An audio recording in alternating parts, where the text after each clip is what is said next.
Hai guys, assalamualaikum warahmatullahi wabarakatuh. Oke guys, jadi di video kali ini aku bakal nengok kandang kambing ya guys. Udah lama nggak nengok. Ini kemarin tuh kambing omaku udah beranak ya guys ya. Udah beranak dua dia.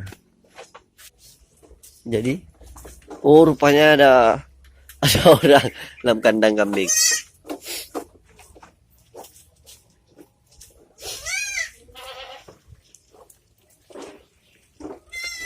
Jadi guys, ini kambing kemarin tuh yang ditukar ah. Anaknya udah mati guys. Ini kemarin tuh warna putih kambing ini ditukar. Mamanya satu, anaknya satu, tapi anaknya udah mati. Entah kenapa mati masuk angin ya. Jadi ini anak kambing baru ya guys. Yang besar ini, oh ini anak kambing, ini pawang kambing nih. Aduh, gigit pula ya oke. Ya, dan ini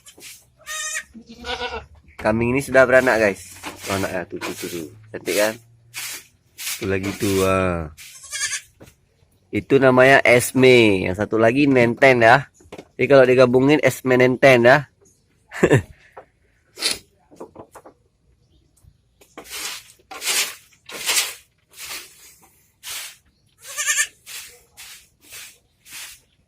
Oke lah guys ya. Jangan lupa di subscribe ya.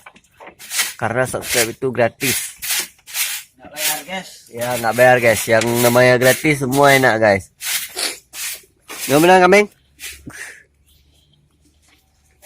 Makan. Pagi makan bro. Pagi makan. Kami aja pagi makan. Masa kalian nggak makan? Emang anjay kalian. Anjay.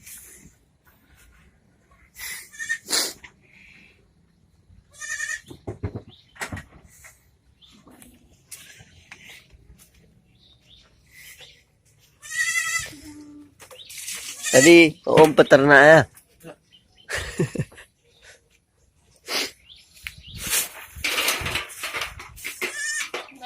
Ini lagi bersihin apa tuh kotorannya.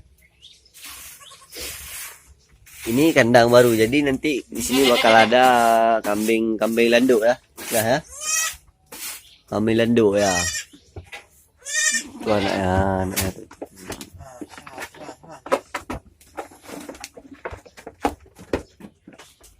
Nah. Besar kan?